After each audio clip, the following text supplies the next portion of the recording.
and checked before, and we got kind of in a really. Well, I'm certainly open to the idea of remaining a friend of the city. I would not be interested in compensation.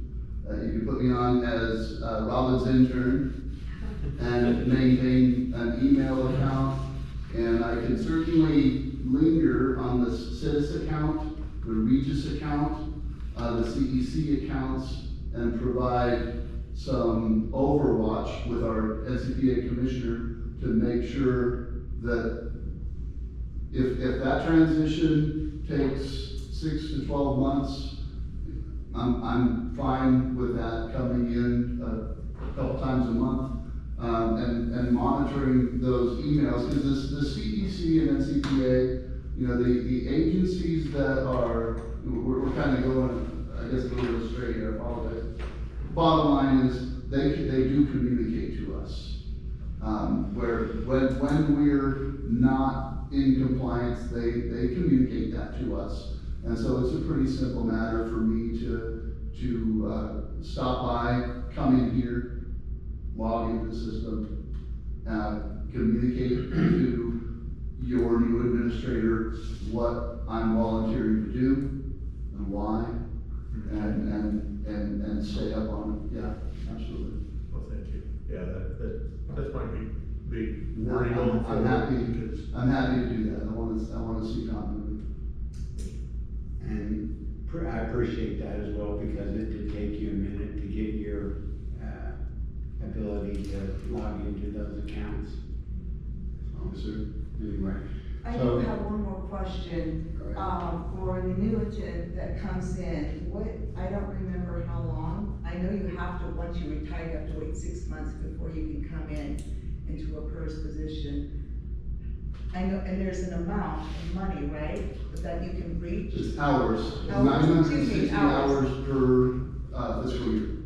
I'm sorry, what was that? 960 hours Right. per fiscal year. Right. The part of the timing, for my purposes, I'm timing it to June 30 because everyone in the inventory's time will recharge, their buckets will refill on the next day. So they should all, anybody who is eligible as a retired annuitant would have 960 hours. Which is approximately 6 months. It all depends on how you negotiate their time and responsibilities.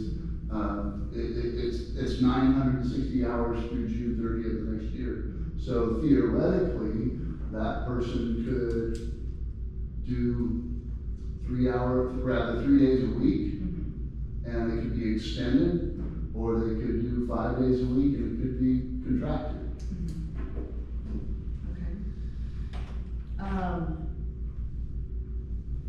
I also have concerns that, you know, when we pick somebody, whether it's, you know, somebody who's going to just come in for the 960 hours, that they are committed to that time, and they're knowledgeable, and they have the skills, and then that they're not just here just to, you know, punch the clock and really not give us guidance, you know, and be here for the staff when they're needed. So it's up to us to ensure that we find that person.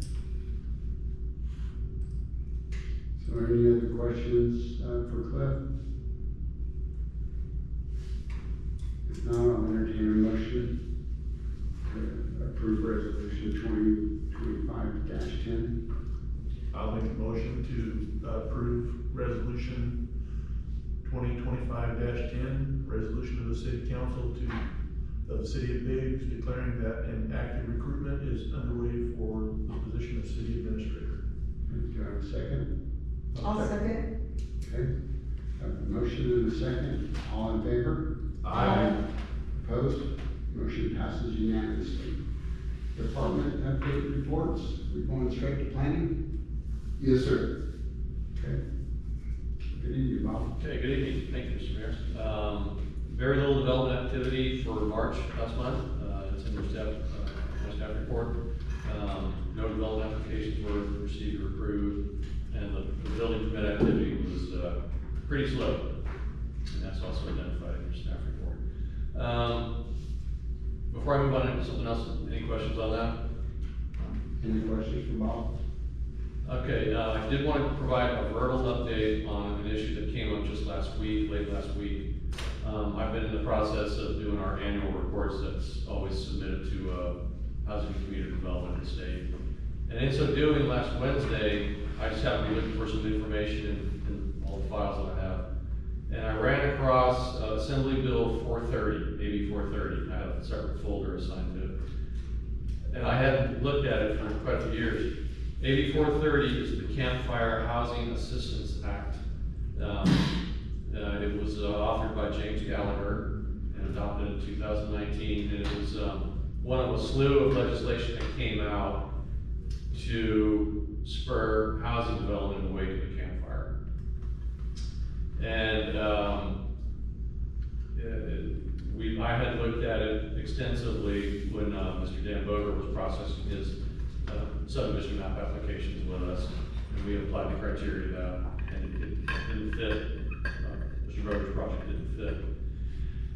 But in looking at this Assembly bill, and I've looked at it 6 times, all this, it's quite a bit of criteria. It fits Mr. Corey Hammond's project. And when a project meets AB 430, it goes from a discretionary action to a ministerial action. And I can explain that again if y'all aren't, for a quick recap on the difference.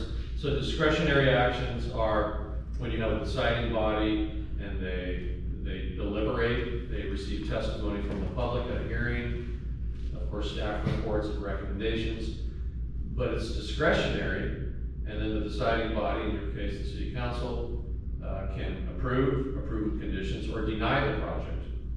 Ministerial projects are like a building permit, where you simply meet quantitative criteria for a building permit. You meet the building code, and you get your permit, and that's it. There's no discretion really to deny it. It just takes a building inspector or plan reviewer to review the criteria. That's ministerial. Discretionary is what I just described, okay? It takes deliberations and a vote. Discretionary actions also are what trigger CEQA, the California Environmental Quality Act. Ministerial actions do not.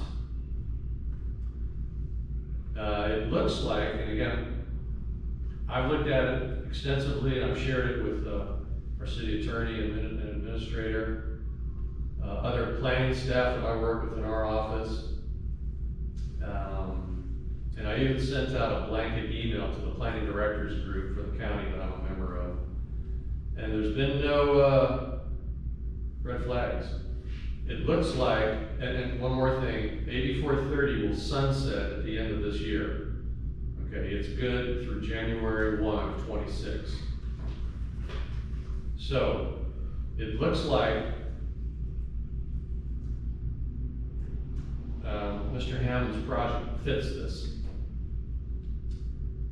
And as such, the city would likely bring, I don't see it as a requirement, but the city of Oroville is the only other people I know that processed a project under AB 430. They had produced a resolution for their council to adopt to acknowledge everything I just told you, to approve the project. But it looks like as we proceed with this, that Mr. Hammond's project can be approved with this legislation. Matter of fact, we have to observe it, it's law. So, what I intend to do is produce all of this, what I've just told you, in writing, and provide that to you at a noticed hearing. Okay.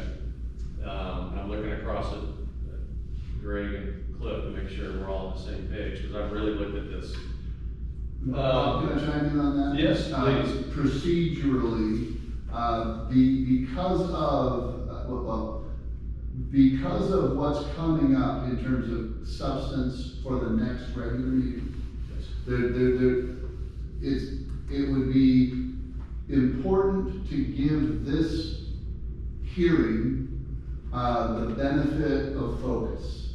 And so what I'm going to seek to do is is, call, with the council's permission, a special meeting with lots of advance notice to the community.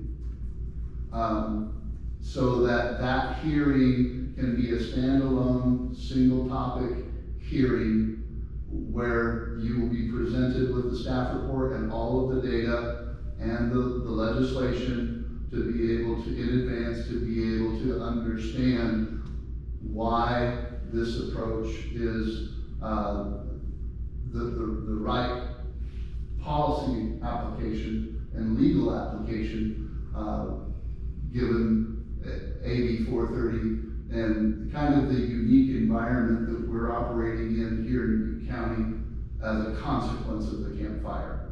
And so, I'll be surveying you for your availability to identify dates, to be able to accomplish that so that our planner can be there. And I think, Bob, you had also mentioned the possibility of us having a representative from the group that prepared the general, rather the housing element update. Yeah, I thought that might be appropriate. I copied them on some of these emails, and they can speak really closely to how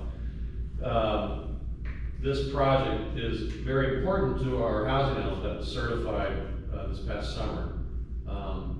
It was actually important to our housing element in its current form, the way it's been approved already, and not what's proposed right now. But this project is critical to the RHNA numbers, the Regional Housing Needs Allocation